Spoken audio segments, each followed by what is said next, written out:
it, but who knows.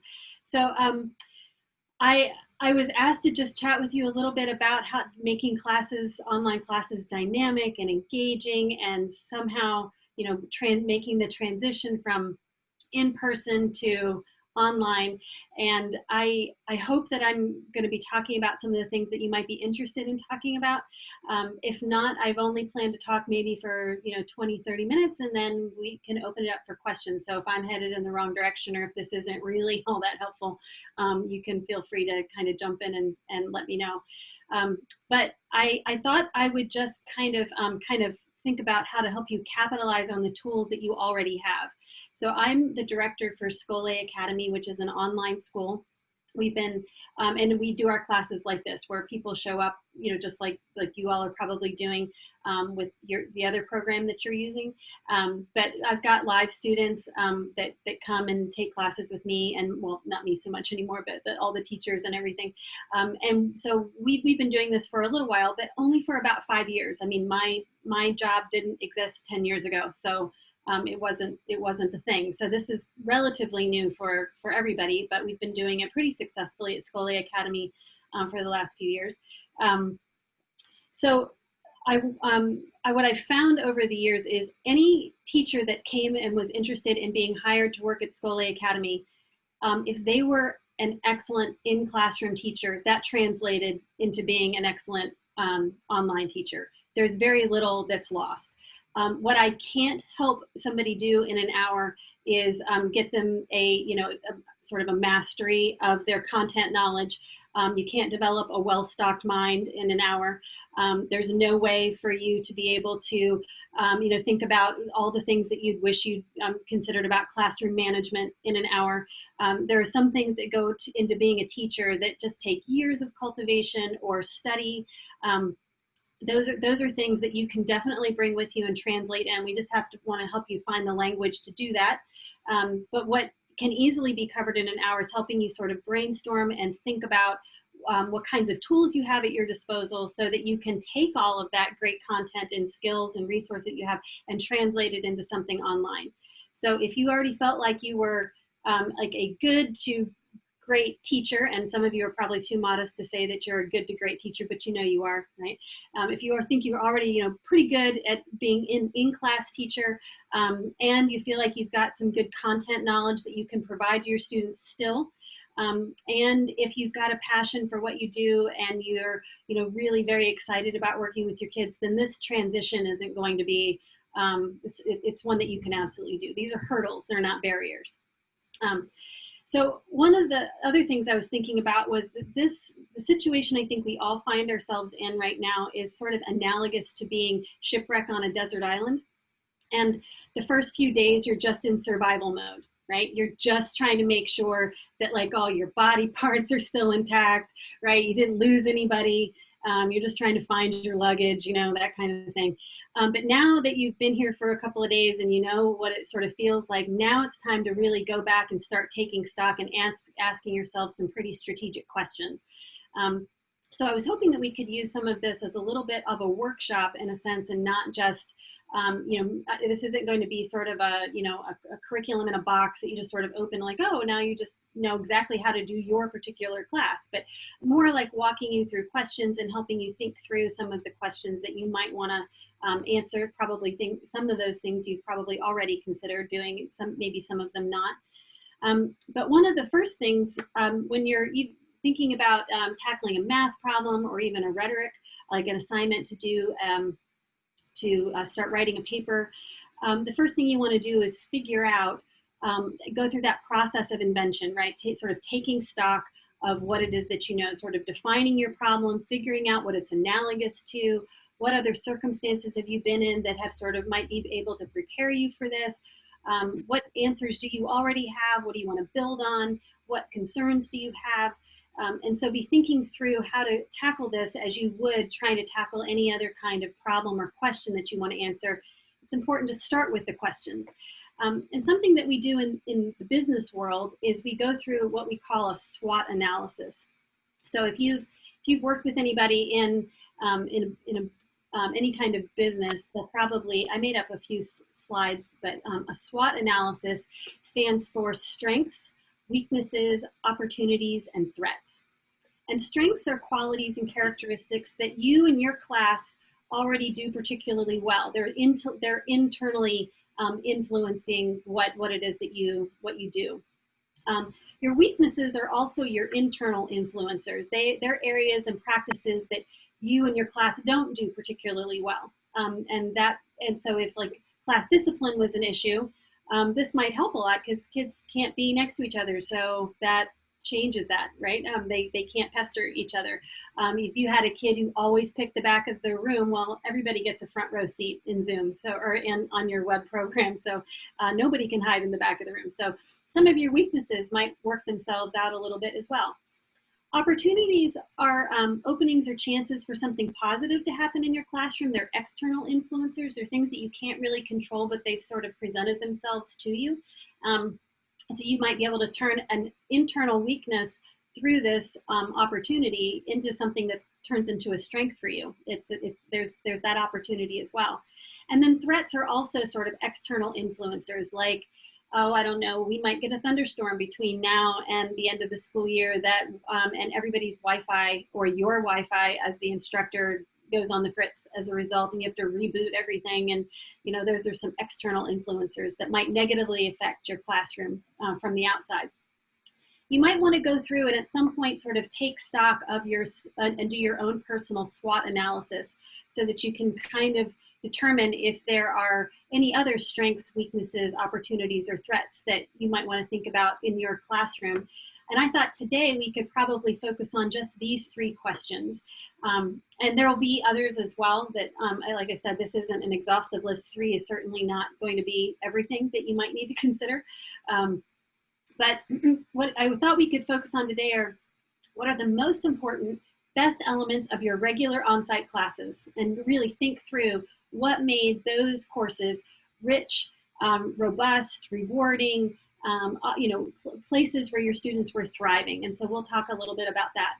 The next one is, what hurdles are you expecting? And I might present to you some hurdles, and you might already have some of your own, but you'll want to think through and anticipate what those hurdles are.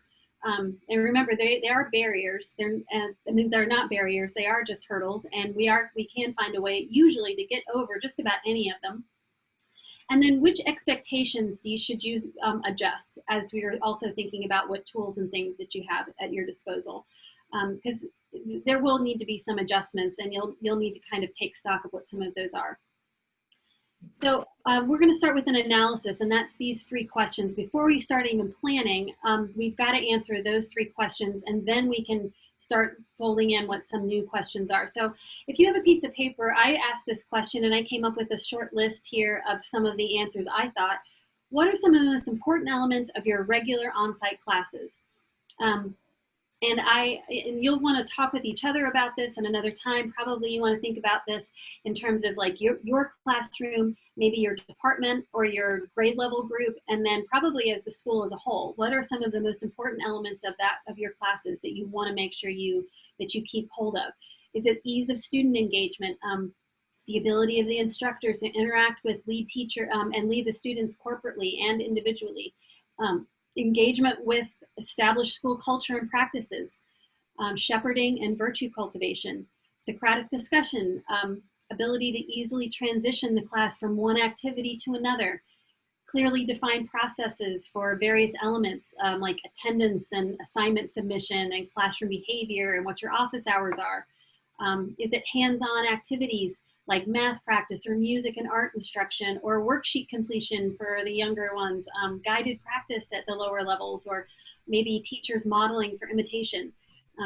You might want to think about a little bit about what some of the most important elements are for your classroom instruction, and give that a good little, I'm going to actually stop here just for a couple of seconds while you sort of brainstorm. What is it? Because we're going to want to carry those ideas with us as we go, to make sure that you're connecting some of the ideas that we come up with later to some of these things that you want to continue to do. So think about it for another second if you can, and sort of jot down or sketch out what are some of the most important elements of your regular on-site classes that you definitely don't want to lose in this transition.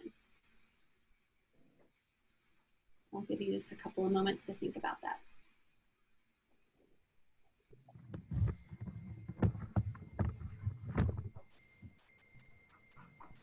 We're going to want to hold on to those and see if we can figure out a way to continue them. And they might have to be modified, but we're going to want to hold on to those and make sure that you don't lose them.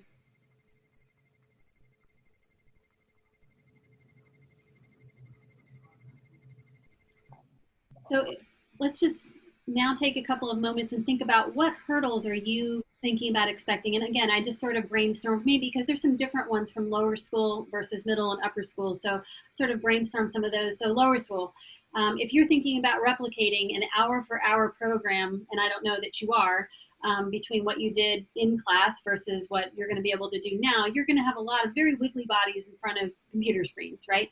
And they're probably going to end up having a lot of behavior issues as a result of that. There's the concern of maybe too much screen time, particularly for the younger kids, but not just them either, right? The older kids as well. Another possible hurdle could be that your instructors might have lower confidence in the new classroom dynamic, and that's not a good thing. And I put that one actually on both lists there for middle and upper school teachers. The last thing that you want to do with a room full of middle school students and high school students is to show a weakness, right? They'll take advantage of that. Maybe not in a malicious way, but they will. They will take advantage of it. So you having lower confidence because you're out of your element now. Right? You don't operate online as much as they do. It's not something that you're as familiar with, nor is it something that maybe you are looking forward to quite as much as they are. Then that will come through. And if it's the whole like, gosh, I don't know, I could be really messing this up. Oh golly, I'm gonna, they'll perceive that, and that changes the teacher-student relationship in a way that you might not want. Right? There's an authoritativeness that when they come into your physical classroom, that you are in charge of that physical space, that you understand it, that it makes sense to you, and that you feel very confident and comfortable there. And you want them to feel the same thing when they come into your online classroom as well. So we want to just make sure that you're thinking through some of those things as well. Other ones could be technology problems as far as a hurdle goes. Logging in, lack of independence when submitting assignments for your students. But part of the reason why we're using Zoom today and not WebEx is because I was invited into WebEx, but then when I met and we were going through it, the person on the other end, on the Covenant side, didn't know enough about WebEx to tell me how I could share my screen on WebEx, or how I was going to be able to see everybody, because it's a brand new technology and platform. And so I said, well, I'm very familiar with Zoom. Why don't we just let me do this here? Because I need to be able to be in charge of showing things and everything.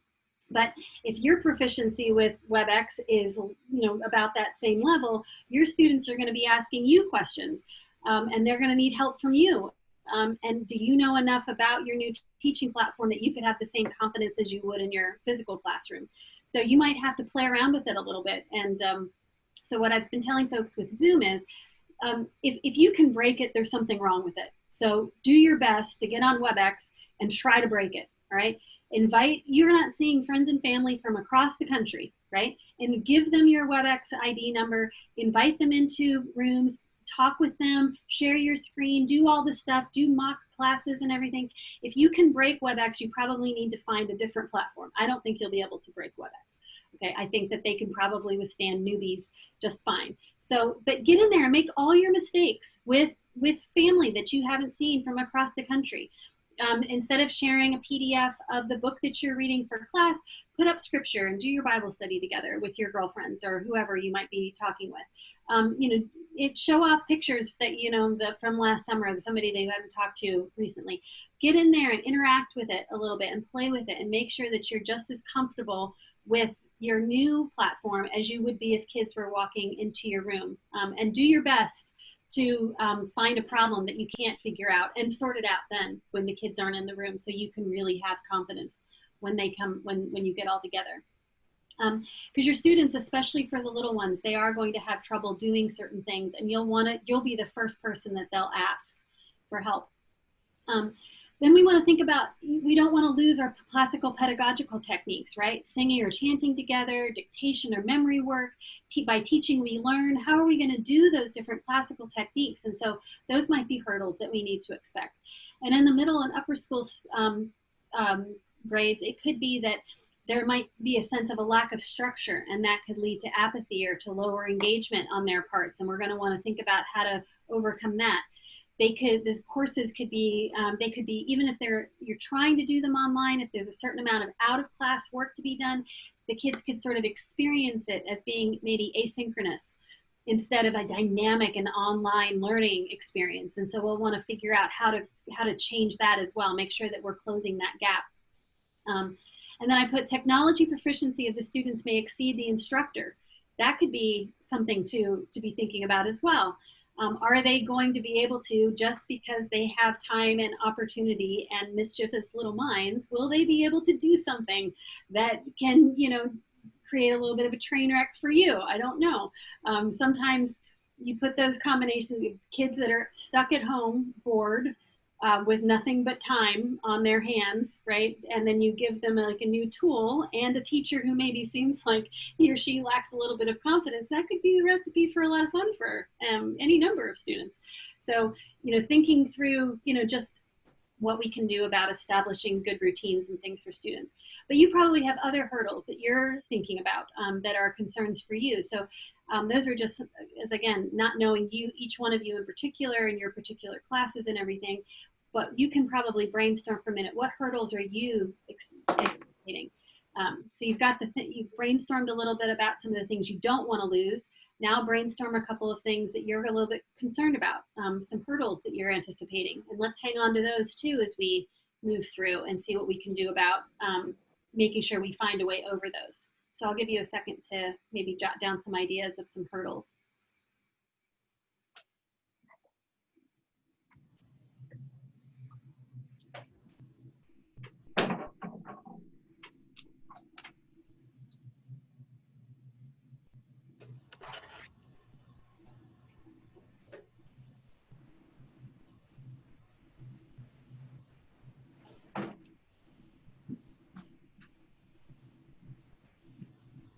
All right. Then let's just jump into, so what may be some expectations that need to be adjusted? What's the right percentage of the Q4 plans that you had on your calendar that you should expect to cover and manage between now and the end of the year? And I want to say really quickly, 100% is not the right answer. I don't know exactly what the right answer is, but it's not 100%. Whatever it is that you thought you were going to cover, every single assignment and everything you thought you were going to be able to do between now and the end of the year, you're going to have to dial that back. You're not a bad teacher for doing that, okay? You are a product of your circumstances in this case. If we had been doing teacher training this way in June of last year and preparing you to start your school year, I would say that you could complete absolutely everything that you would want to complete in the school year doing an online class.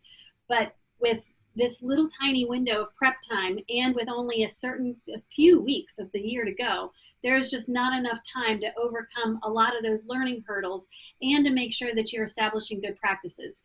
So just take 100%. That's not realistic. You're going to kill yourself for it. The kids aren't going to be able to master that content in this new ramp up the way that it is anyway. You're just going to have to modify and pare back. So is it 60%? Is that about right? Is it 75%? You're going to want to make some choices, and they're going to be hard choices. But remember that I put on as the next piece down here, that multum non multa approach, the idea of much but not many, is one of our classical pedagogical techniques. You don't necessarily have to do everything in order for students to master something. So you're going to want to be very strategic in thinking through what it is that your students need to have, what skills they need to have for next year. And that's this idea here, reaching back and reaching forward. What are the essentials that each class have to cover to prepare students for next year? And you're going to want to maybe start there. And if it's not an essential for the rest of this year that you cover that, you might need to just let that go for this year. Or you might need to include it as a summer enrichment packet. You might need to think about offering some summer suggestions, and maybe we can even talk a little bit about what some of those might be. But you're going to look for the essentials that they have to have, and you're going to want to think strategically about the students who might be struggling, who were already struggling. And if they were going to struggle to get to those essentials, then we've got to think in particular about them as well at this point, because they might get further set back as a result of this if you try to do too much. You're going to want to maybe consider getting together with your department and grade level huddles and get on the same page to coordinate as many assignments as possible, so that the kids can be working on a little bit fewer assignments, but to have them killing more birds with that one stone. So if there's an element here that can be turned into both a literary, a historical, and maybe an artistic response to a question all together, that might be something that we might want to consider. But that means you're going to have to sort of reach across department lines, come out of those silos if you find yourself in a sort of a silo, and try to look for ways so that students can use cross-discipline assignments, and working with them a little bit, because even just getting a big assignment finished between now and the end of the year is going to feel different for them on their end, and it's going to be quite a lot for you on your end as well to try to coordinate each one of those individual assignments. So that might be another hurdle to kind of overcome as well. So thinking through what percentage of your Q4 plans you should expect to cover and manage between now and the end of the year, and you probably want to give that a good think even beyond this time that we have together. What online modifications should you be considering? Are you going to be able to do senior thesis the same way? Are you going to be able to do math instruction in the same way? And what tools do you have? What about end of year projects? What kind of modifications should you just go ahead and anticipate are going to need to be thought through, both on the assignment end and then on the student submission end? I mean, we've got kids who are thinking about, doing graduations on Zoom, right? So that end of year project that you have, it might need to be modified in a pretty strategic way, or a pretty significant way rather. So you might want to be anticipating what some of those are and thinking that through. And then where will you need parent support? And you'll probably need parent support more now than you did before, whether it's through classroom volunteers with the little kids so that you can put the kids into breakout rooms. And that way, or if you have the equivalent of breakout rooms with WebEx, I'm not sure if you do or not, but some way to create smaller cells of kids so that you can make your way around to the different groups in some way. You might need to think about having parents maybe in one WebEx room hosting one part of your class, doing a read aloud or something, so that you can take some of the other kids into a different WebEx room and be working with them kind of one-on-one in some ways, or maybe like a 1 to 3 or 1 to 5 instead of 1 to 15. That might be a way to help this. So you might need some classroom volunteers even in the upper grades that you didn't need before. You don't really want to leave middle school and high school kids just alone in some like digital room together without any kind of supervision unless it's being recorded, but that would be up to you. For proctoring assignments, we're going to need parents who are going to be willing to maybe proctor assignments for students. We work with a lot of homeschool families, so our homeschool parents are very often used to making sure that things are set up in a communal space and that they've talked with their student about plagiarism or cheating or whatever it might be, and that some of those things but you want to have think through, do you need parent support for some of the proctoring of assignments? Internet vigilance and safety as well. Sometimes if the students are able to create, I was able to go in and create my own WebEx ID for a few moments when I thought we might be doing this seminar there or this talk on WebEx. Abby sent me the link. I didn't have to use her ID at all. I just put in my email address and a password, and all of a sudden I could host my own WebEx meetings. So your students they're going to figure that out too, right? That they can just go and get their very own, whether it's a Zoom meeting room or their own WebEx room or whatever, and parents are going to have to be extra vigilant about that. It's just another tool that students are now aware of that they have to meet with classmates or strangers on their own. So, internet safety and vigilance is going to be important for parents to be aware of. And then discipline and behavior support. If you've got students who are, if there's an annotation feature, if they can share their screen in some way, if, it doesn't happen often with us, but it has happened where a student will get control of the annotation and, write something that they shouldn't write, so that the whole class can see it. They'll share a screen that, that maybe they shouldn't screen. Again, it doesn't happen often, but it has happened. So what are we going to do so that parents recognize that the kids aren't just your responsibility every day between 8 and 3 anymore, that they're in their own homes and the parents have their responsibility for some of those things to help out with behavior problems. And it might not even be a malicious kind of a thing. Like I mentioned a little bit earlier, we've got a lot of wiggly bodies with little kids, and they are going to find the fact that they have a camera. It's just fascinating what they can do with the camera, and they can annoy all of their other classmates by, putting their fingers in their faces up near the camera, right? And holding up funny things. And parents are just going to have to help out with that a little bit more. So you might need to enlist the help of parents for a variety of things. Again, that's just a very short sort of brain dump of what hurdles you might be thinking about, but you might want to take a second and think about what hurdles you are anticipating as well. Or as far as, expectations that might need to be sort of modified. Parent expectations, projects need to be modified, amount of work that kind of gets, might need to be covered differently. And then we come to the, I'm borrowing this word from Aristotle because I'm a big fan of Aristotle, the organon, right? Which is just a fancy word for instruments, right? Using our classical instruments to help students acquire their knowledge. So we thought about what we want to preserve, what hurdles we have, what expectations we want to kind of rethink and reset, but let's not forget about all the tools that you have. So I would recommend that you might want to start with a liturgical classroom. And you might want to start by creating a rhythm to your courses.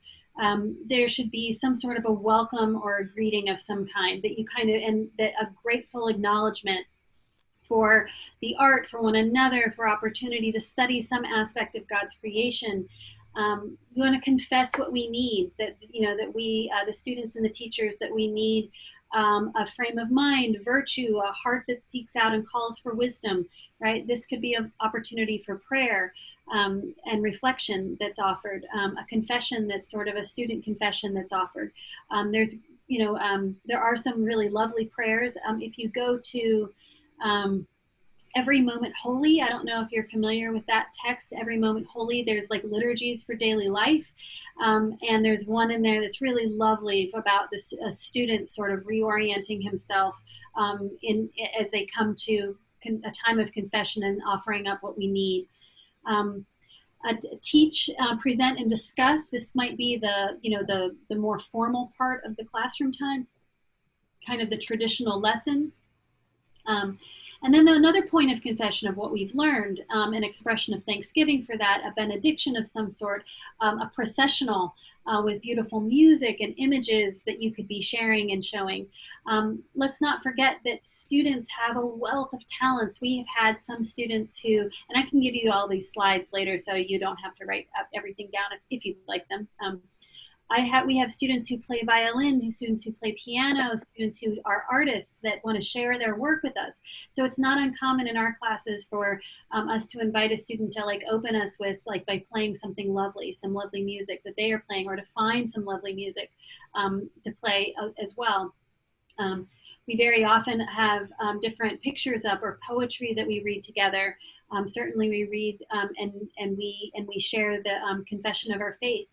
The Apostles' Creed, for example, we share that together. Sometimes we sing the doxology together as we either enter or exit a class together as well. So creating a liturgy for your class and that rhythm is I think one of the best ways to start a really sort of dynamic class as you're trying to think about how to preserve. Another important aspect here might be some time for silence.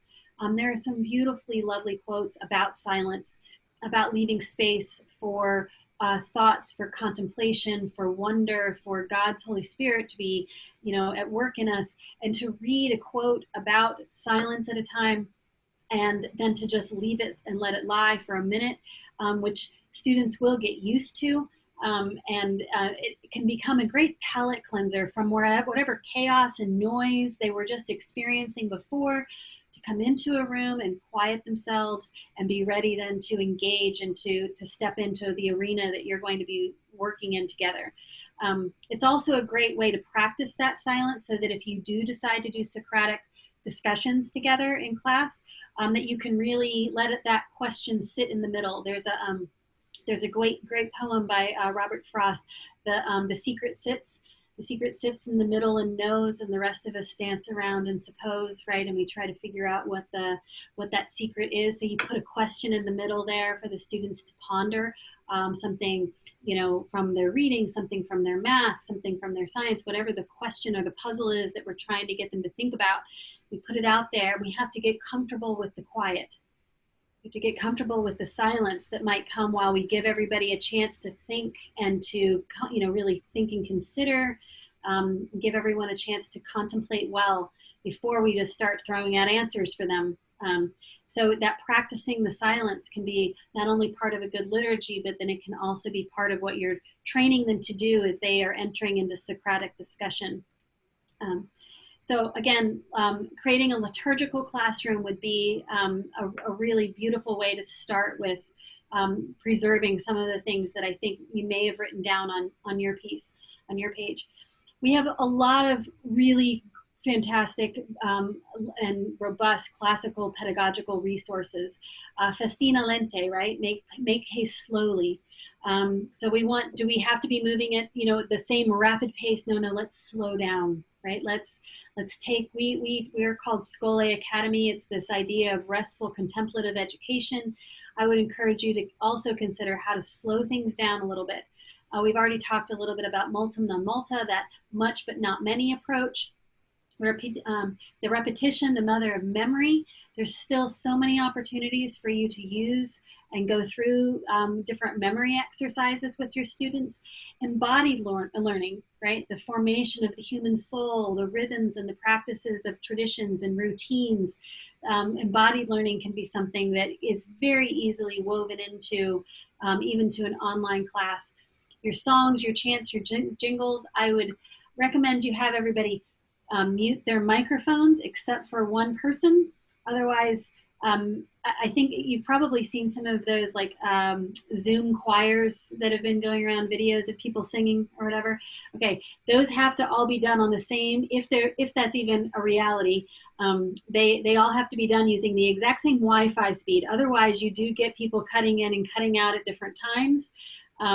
And it'll sound like a bunch of hens cackling if you're not careful. So I would say you can still do songs and chants, but you probably want to have one singer who's able to be heard, kind of like I'm doing right now, but everybody else mute their microphone, but then sing along so that they can hear, or play the song so that they can hear it, but with their microphones muted, still sing along so they don't feel like they're singing by themselves. But you can absolutely still do songs and chants and jingles. We want to be fostering wonder and curiosity. We can talk more about those as well. Educational virtue. A student without virtues is no student at all. So we've got to figure out how to continue on with, really offering up and cultivating student virtues. We've talked about Scholé, contemplation and leisure. By teaching, we learn. There's a lot of really great opportunities for students to still take over and to still teach part of a lesson, all of a lesson, record themselves, having taught through something and then sharing that with the rest of your class. And then let's not forget that the best teacher is always a good book. So we don't necessarily have to, we are often the mediaries between a good book and the student, but the student can develop their relationship with some of our good friends through the great books as well. So that's, just reminding yourself of the different classical pedagogies that we have.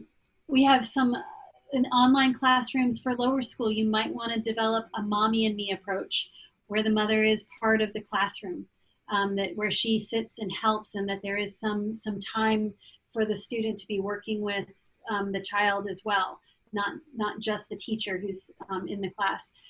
The instructor can provide songs and chants and jingles for student. plays during class. Students can work out skits together during class. They can sing along together. The teacher might want to create some pre-recorded lessons, some episodes that kids can watch so that they don't have to be on all day long, but they can watch some of these episodes and then come together for class. So you can, and I'll show you some of the tools you can use for creating some pre-recorded lessons. But we want the students to be able to be filled with wonder and excitement and thrill. So, sometimes you can't do something live, but you can take them on a walk through your backyard. You can video some other things. Anyway, there might be some ways to do pre-recorded. You might want to gather corporately online less frequently and in smaller group sessions. You might have some kids meeting with a parent at one point, and you're working with a smaller group and then swapping groups. That might not work in every case, but especially if you're still trying to do reading groups or working with math students on different levels, there might need to be some parents that help out with that. You can still do some modeling and handwriting and things. I was going to quickly share my screen a little bit differently here, just so you can see. I can take a document that I have here. I'm going to show you. It's a part of my a logic textbook, but I can still pick out that I want my students to be able to, work on memorizing this. We can talk about. We're going to talk about contradiction, and here are our. Whoops. The different pages that we need to go through. Whatever it is that you might have to do, you can bring your documents in front of the students and annotate in front of them so that you can be working through workbook pages together, drawing together. An iPad can be a great tool for the visual arts for students to be watching and engaging that way. Performance and read-alouds are a lot of fun for lower school students as well. Upper school students and middle school, I would say you might want to assign class responsibilities so that they're responsible for maybe different aspects of the liturgical classroom time, that they have, they're responsible for posting discussion board posts or for collecting discussion board posts and, sharing them back. You might want to set appropriate technology limitations, but balance it with lots of technology engagement. Socratic discussion and debate is still very accessible, very easy to do online. Most of these platforms were designed for human and vocal and visual and vocal interaction. Performance and read-alouds are a lot of fun with upper school students as well. In some of my rhetoric classes, students have designed a skit and then they'll come up with sort of face masks for themselves, with different, using popsicle sticks, and they'll put a mask over their face when they're one character and put a different mask over their face when they're a different character, and then act out and go through their skits that they've developed or designed. That's something that they've all really enjoyed doing. Student-led reviews and instruction is something that's very easy to do as well, and creating assignments that allow for creativity and expression. I'm going to share a different screen. This is a final project that I have for my logic students. So they're to choose one of the following ways to provide their response to one of the questions that I've asked. So they can do the 5-page essay that, pretty standard end of year kind of project kind of thing. They could express the response in a thoughtful and detailed drawing or painting. They could express their response in the composition of a piece of music. And they can express it in a written narrative, a short skit, a poem, or a visual story using stop frame animation. And in each one of these cases, they'll have to create a side video to walk me through what it is that their artistic expression is trying to convey. So they're supposed to be answering a specific question that has an argument to it and a structure, but I'm giving them all sorts of different ways that they can provide that to us by artistic creation, music creation, skits, or stop frame animation. And I've had students take advantage of all of these. And I very rarely, if ever, have a student turn in just a 5-page essay as their option. I assign it right about now. They know what the question is going to be, and then they've got from now until the end of May to figure out how all the different pieces to it. we're reading through Mere Christianity here at the end of our Discovery of Deduction class, and they have to answer a pretty substantial question, and those are the options that I've given them to answer those questions. So in thinking through what you could be doing, there might be more than one way to get that final project across. And we could even talk about some of those if you'd like to spend any of our time talking about that. The last thing I'll do here, and I won't go through every single one of these because I'll provide it to you as well, but you've got tools at your fingertips. You've got music at your fingertips. There's something a little bit like this. Now there probably will be one of the great. This is let's see here. There's just an ad at the beginning, but I mean, you can fill your class with beautiful music.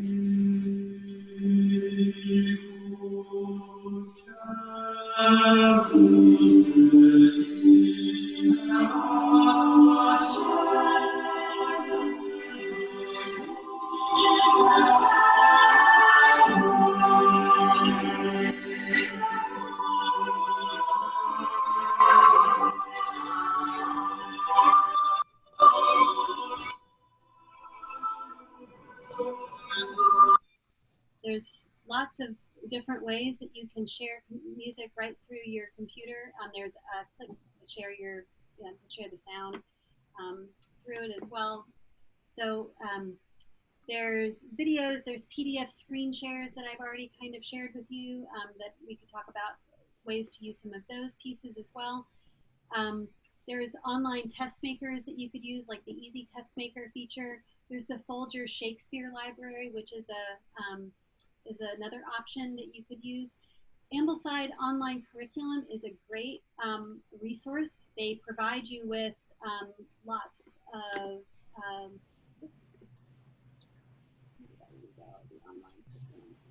they have their, I think it's this one, but they'll provide you with all kinds of different music libraries, artistic libraries. You can go through and they have a YouTube playlist that's very helpful for video tutorials, lots of different forums that they have. Ambleside has created quite a list of resources that they provide for free. You can do mock trials. There's even, there's different game sharing and like quizzing kinds of things beyond Quizlet. There's PlayPosit. With math resources, Demos and Socrative and Zeitboard, those are some really great. Demos, I believe, is, you can do for-function and scientific calculating different graphs.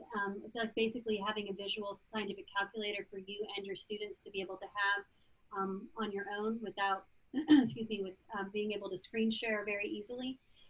Zeitboard is another great tool for students in math classrooms to be able to let them, so that you can see everybody doing their math problems. Socratic discussion, there's lots of different things to consider here too, like conversation mapping. And there are these different options that you can, sort of download the app on your iPad, and then you can make sure that you're getting in some good playback as far as like what the Socratic discussion was like. You don't have to use one of those apps. When I do it, sometimes I just make sure I put everybody in the class around a circle, and then we watch and I mark where the students and who's talking and who talks most frequently, and then I can share that with the students as well, and we can see when the question went back to, or when the comment went back to the question versus when the comment just went back to an individual, and maybe who was monopolizing, and really teaching them how to do Socratic discussion very well. Some of those tools can be very helpful. Let's see here, what are some other of the ideas that are on my page here? There's different speaking and listening techniques that are very helpful for students. This big list of class discussion, this woman does kind of some interesting ideas, but then class discussion strategies. There's ideas like the gallery walk, philosophical chairs, pinwheel discussions. Socratic seminar is just one of many. Affinity mapping, going through and using some of these ideas to generate classroom discussion and techniques. There's a lot of different kinds of technological resources that are out there that can help you sort of translate into the kind of dynamic class that you might want to have. So I'm going to stop there. I gave you like huge information dump. Beth, I saw that you have about how long are our classes? It was a question that she asked. We usually do classes from 60 to 75 minutes, and we do them 2 days a week. So you might want to think about how. No, that's for the older kids. For the younger kids, we offer 4th through 6th graders classes 45 to 60 minutes a day per class, 2 days a week. With the exception of math and science classes, all of math and science classes are 3 days a week for 75 minutes. We do not do classes K to 3 without a mother or a parent being present with the student. We call those mommy and me classes, and the parent needs to be participating. And we know that there's going to be other kids in the home that are going to be with them. So if there's exercises to be done or activities to be done, we fully anticipate that the kids are going to be part of, the other kids in the home might be part of that. So we have different expectations for K to 3rd graders than we do 3rd through 6th, and then obviously 7th through 12th. I threw a lot at you. Do you have any questions about anything that I mentioned, anything that you don't feel like I answered? I was really just trying to give you mostly ideas, but I don't know if it was helpful or not. You guys are all very quiet. Any questions? Joelle, you said you'd be sending out those slides to us? Great, thank you. I'll probably just send them to Abby, and then she can do whatever she'd like to with getting them to you. Anybody else? Any particular situation in your classroom that you're thinking you'd want to think through? Beth, were you going to say something? I'm just thinking, are your online classes, they're highly encouraged to attend your 2 days a week? They're required to attend 2 days a week? I can't remember how you handle that. They're required. Required to attend, and they are required to come with an expectation of participation with videos on and audio on. So they don't. There is no option for them to sit on the other side of the screen. And I know with adults it's not the same kind of thing, but you will freak parents out in really challenging ways if you have a room full of like black screens with just names over them, and they can't see who's on the other side of that name. Everybody's very concerned about, online security and safety, and they want to know if there's a creeper on the other side of that black name frame. So everybody has to have their video on.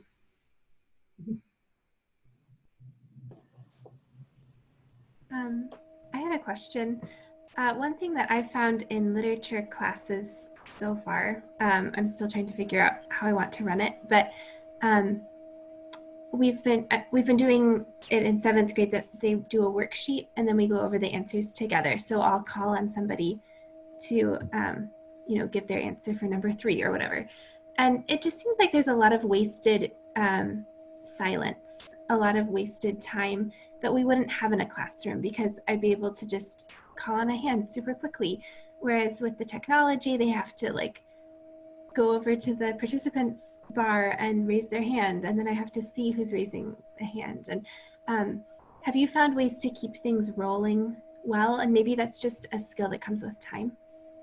So on Zoom, I don't know, and even right now, you might not be aware of this, but if you move your mouse around and you go to the top right-hand corner of your screen, you should see a gallery view option and a speaker view option. And if it says gallery view, if you click on it, then you can see everybody that's here. If it says speaker view, then if you click on that, then you'll see one great big screen, probably me talking with just a few people at the top. I don't know how it is with WebEx, if there is that option to see everybody at the same time. And if you can see everybody at the same time, then I would say don't have them go over to the participants bar, just have them raise their hand, and then you just call on them. Your classes are probably small enough that you can see everybody. In our classes, the only reason why we have the chat feature turned on is because Chris Perrin is doing a webinar right now, and because adults often struggle with technology far more than students do. We leave the chat feature on when we have adults that are going to be joining us for things. But for kids, the chat feature is completely turned off. We don't want them typing. I don't want them sending me questions in the middle of class that I have to disrupt my line of like what I'm trying to say and then read over and see what they said. So we just turn chat completely off. And I don't have them use any of the technology pieces down at the bottom. They just raise their hand and I call on them. Or I just make sure that I make sure I call on everybody, every single class. They should just be ready to give an answer. Even if the answer is, I really struggled with this one, I don't know. Or, I really don't know how to answer this question. You still want to touch, have a connection with every kid, every class. So you don't even necessarily have to wait for them to raise their hand. You can just decide that that's something you're going to do. But I would get rid of some of those barriers, those technology barriers, and just use as much live human interaction and communication that we've become accustomed to as possible. Does that help answer your question? Yeah, that's great. Thank you. Anybody else?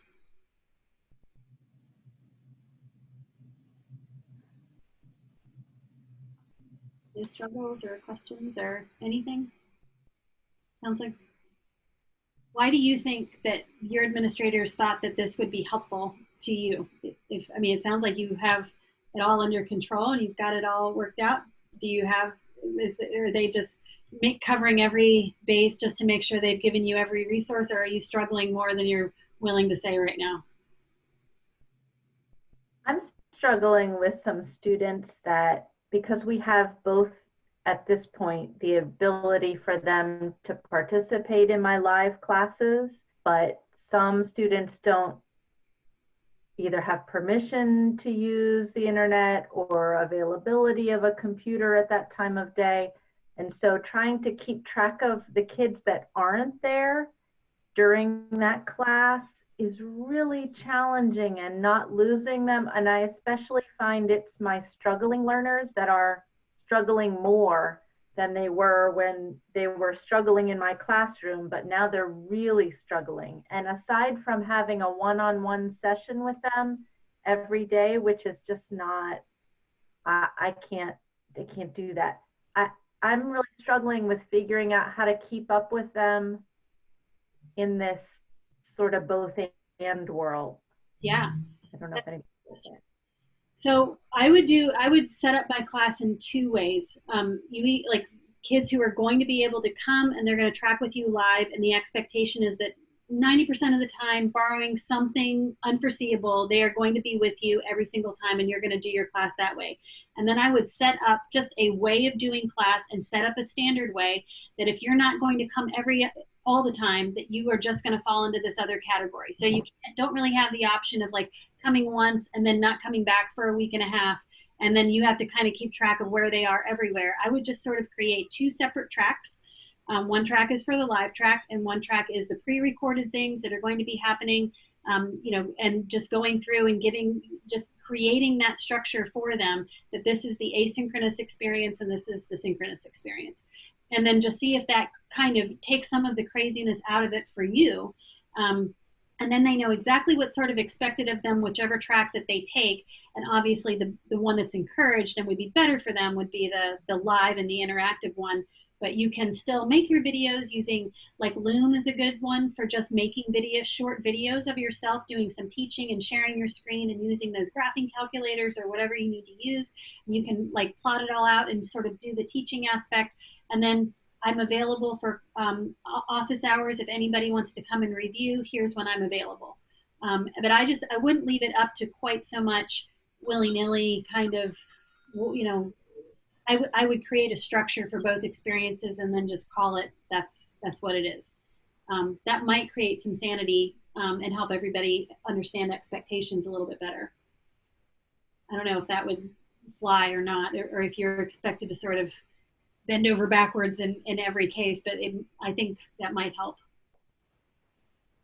Yeah, I don't know that there is the general expectation at this point, which is probably part of the difficulty, right? Is we're sort of figuring out what this is going forward. And I think, so I kind of have done that. I have, my kids that are with me every day, and then I have the kids that are watching the videos that we're recording those sessions. I just sense that those that are not with us are struggling. And I don't know. You may have lost that. they on their own aren't able to get out of the video. And I'm not there to say, no, stop, answer this question first. I don't know if that makes sense. So one of the tools that I gave, so there's some of that that just isn't going to be, I mean, students that are already struggling, an asynchronous experience for them is going to, it could be crippling. I mean, it absolutely could be. And they might need to work out some tutoring over the summer. That might need to be something that the school considers offering for students who have dropped below a particular threshold for over the summer. There are some classes, there are some tools. One of the tools that I provided for in the slide, where you can actually create a video that allows you to stop and pause and require students to answer a question partway through.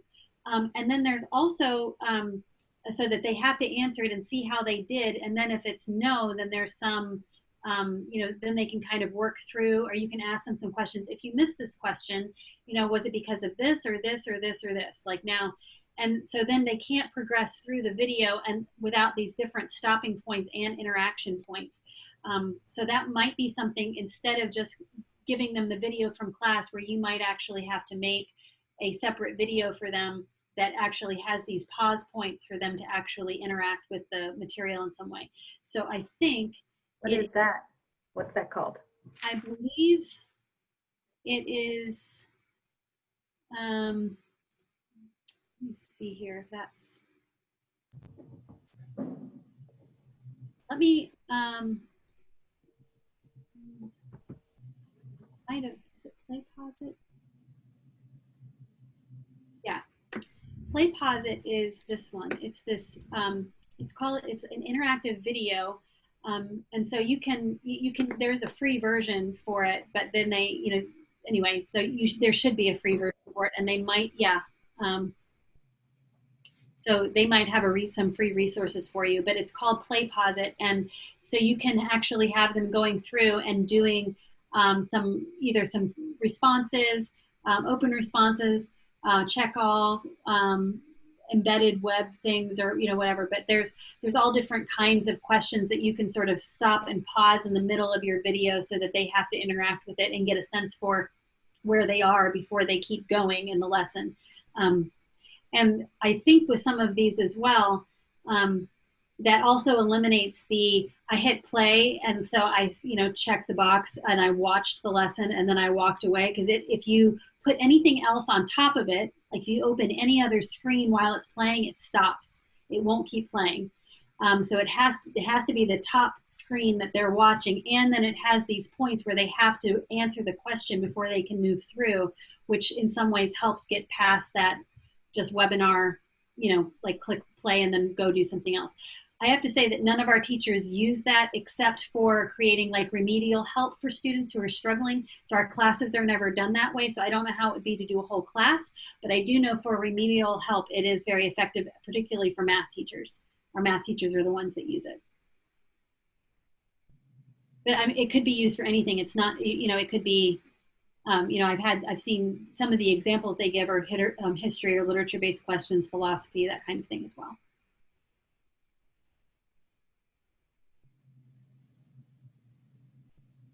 Any other? Can I ask another question? How do your teachers comment on work and then get it back efficiently? I've been struggling with that. So this is one of my favorite things about online education. I think that if I ever went back to a bricks and mortar school, I might still do this. So I do comment on papers and everything. I have an iPad, but if you have any kind of a Wacom tablet, which is a stylus or whatever, then let me back up. There's a number of ways you can do this. You can have it where they turn in your homework. My printer is right back here. You just print off all of their papers. You sit down with the pen and paper. You mark everything the way that you would. You scan everything back in, and then you've got PDFs, and you can give them back the PDFs. That's one way of doing it. That would have been considered high tech about 5 years ago, but now it's like archaic. Okay, so now if you have a Wacom tablet or an iPad and they turn their work into you as a PDF, you can annotate right onto the PDF. So you can mark their papers right on the papers that they're turning in, and then just save a new copy a new version of it, and it'll save with your annotations, and then you can give that back to them with your handwriting right on the PDF, and you don't have to go through all the printing and then the handwriting and the scanning and all that kind of stuff. So first of all, there's whichever way you want to do it, you can still give them written work back. The second thing that I do, and this is the part that I would continue to do even if I was back in a bricks and mortar school, is I record myself on Zoom, but you could use Loom and probably anything else as well, where I sit with their paper and that I'm screen sharing, just like I was sharing my screen with you a moment ago. I would put their PDF up on my screen of whatever their assignment was, and I would create maybe a 3-minute video of me walking through their paper, whether it's their math problems or their science paper or whatever it is. And I would walk through and verbally give feedback on that assignment, so they can hear me giving them the verbal feedback and looking at the paper that's returned to them. So they would get the PDF and the video of me going over their paper with them, and then they can watch me. And I always frame it like, this is the beginning of a conversation with you. I'm sorry I can't be there right with you to like kind of have this conversation. I'm going to kind of read through what some of my comments were. And if you have any questions or concerns, I want you to feel free to make me a video back and let me know and walk me through what you think, where you think you deserve more points than you got, or, whatever it is. And I've had a couple of those exchanges with students, and the video kind of goes back and forth, but I have gotten more positive feedback from parents about that than I have on virtually anything else that I have done since I started teaching in 1999. Parents have so appreciated that kind of really high touch feedback. And I don't do it for every single assignment. I'll do some of the larger assignments, but certainly the big papers and certainly the big tests. And they've all appreciated that. So that might take a little bit longer, but that is one of those ways to just close that gap relationally with a student and with a family, and then they still feel like they are getting some of the perks and benefits of having you for a teacher, and not just some recorded 2-dimensional version of you. That's a big help. Actually got that idea from Christine Perrin, common friend to several of us here. She actually gives verbal feedback to a lot of her students. And she's been doing that for years. She'll create an audio file, but because my students, we use Zoom a lot, I just turn Zoom on and you can make a recording just like you would if you were creating a little like mini episode or something for students as well. Another thing that I found to be really helpful is if you want students to be engaged in a question, very often giving it to them right in the middle of class creates a big lag of time where they have to sit and absorb it and that kind of thing. So what I usually do if I want to have a contemplation exercise of some kind is I'll provide to them almost like a little mini experiential assignment packet. It might have a visual, it might have an audio version, it might have a video that they're watching. It might have like a little bit of a write-up with some of the questions that they might want to consider, and I give that to them at the beginning of the week or maybe a few days in advance, and as part of their homework for the next couple of days, they can kind of go through that little mini module that I've created for them. And then when I share and we want to have a contemplation exercise and really think it through, they've had an opportunity to experience some of those, and they're not just getting exposed to it for the first time in the middle of class. And one of the other things that I've done is created a discussion board so that they have to answer some of those questions typing out first, which now they've put out their question, I've put out the questions, they've already given some answers, and then when I bring it into the classroom and we want to discuss it, then they feel much more free. They've worked out all of their insecurities. They've already thought about it. They don't feel like they're going to say something stupid, in front of everybody or whatever. And so that little bit of prep time on my part can really set up to have a much more dynamic classroom experience than if you just throw something out in the middle of class the way you might have on-site instruction time.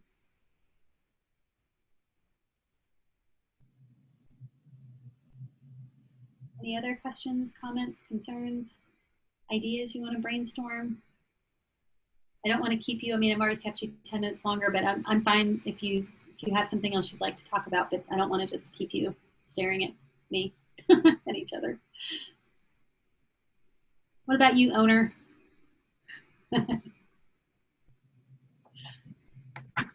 I'm muted. Sorry. Okay. I had a lot of background noise. Yeah. And I'm coming through really weird. You're fine. Okay. I was getting some feedback. I am in a unique I'm in a unique situation that my class doesn't actually start till next Tuesday. So Beth and I are actually trading, and so she's been teaching the first half of a senior elective, and then I start next Tuesday. So I'm still experimenting, but unlike my colleagues, I haven't actually experienced anything yet. Gotcha. Okay. The only thing that I'm trying to wrestle with, I guess, is one, I know I need to videotape some things because I need to do some labs. And so I'll need to videotape me doing the lab because there's no other way for them to do it. Right. See, there's the background noise right there. Sorry. And so I need to figure out, I wrote down, like you said, Loom. And I know different people use different things. Sorry. Would you hush? Sorry. And then trying to figure out, yeah, just how to do it. I don't have a separate camera, so I'd have to either do it with my phone and then do it. I was trying to figure out those things. So we do live math and science classes with labs as well. In some cases, the instructor does videotape ahead of time, and we do that. I mean, if you have a smartphone and or if you have a couple of smartphones, you can get those recording from a couple of different angles, and then you can share those. You can kind of put that footage together so that students can sort of upload it onto like either iMovie, or you can sort of show it during Zoom when you're in class as well. But we have students who have to we do art assignments, we do iconography with our St. Raphael School, we do our drawing classes and our painting classes through Scholé Academy, and it's really just a matter of getting the cameras angled in the right way so that the kids can see you and you can see what they're doing. But the students are required to do that kind of thing too. So if you run into any trouble with that, the recording of those things, let me know, because I might be able to get you in touch with some of our art teachers or with some of our science teachers as well, so that you can actually see the kids doing their work and doing the labs. That would be really helpful. Or even talk to your kids about doing like how to set up their cameras and things so you can watch them do their recordings of their work as well. But it can be done. Okay, thank you.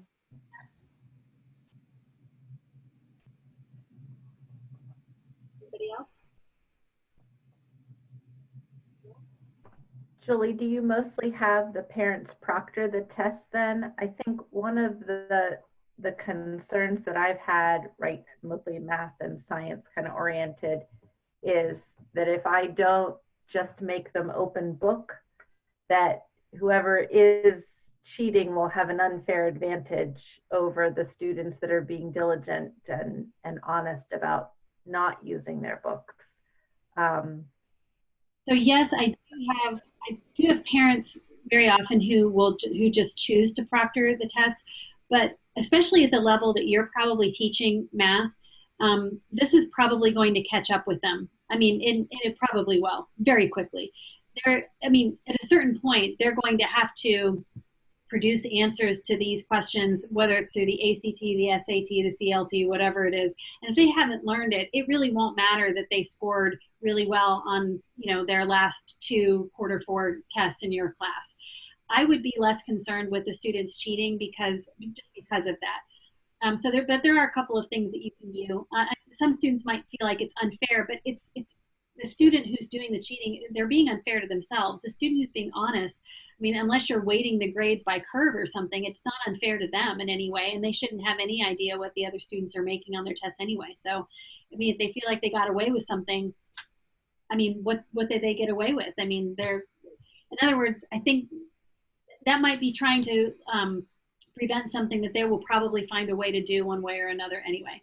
So I would say not to sweat it on that side of things. There are some like sort of in-class pop quiz kinds of things that you can give them to just sort of identify if you think that they are tracking with you. So you can use some of your in-class time to do some of that sort of spot checking. And there's 2 big indicators. If all year long they've been tracking at a C- and then somehow miraculously for 4th quarter their grade shoots up to an A+, that's red flag number 1. Or either that or they're just really thriving at being homeschooled and their parents really need to reconsider, right? Or 2, and the other indicator is if you do some of these spot checks and so they did a fantastic job on their quiz, but they can't answer one of those same questions in real time in class, when it's a time situation, or when they're leading the class through the problem, live, then that's also a red flag. And so I would, use those opportunities to highlight where there might be a gap, but and you can encourage parents to proctor, but if they're going to cheat, you coming up with, parents, try to monitor, they'll figure out something else to do, but having parents around isn't a bad idea. It's not a bad idea.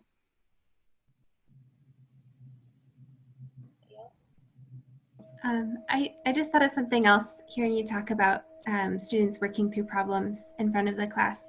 I haven't been able to figure out how to do that because I have a document camera, so I'm able to work problems for the class.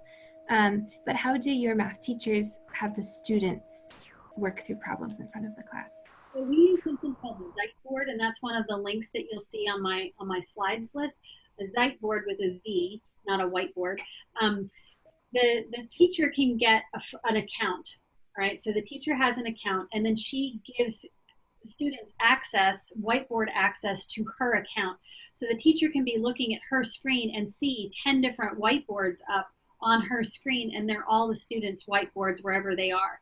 And so if the students have the ability to use their whiteboard like with a stylus, or even if it's like on their phone, but they have a stylus that they can write on with their phone, then they can use the whiteboard and actually work the whiteboard problems there.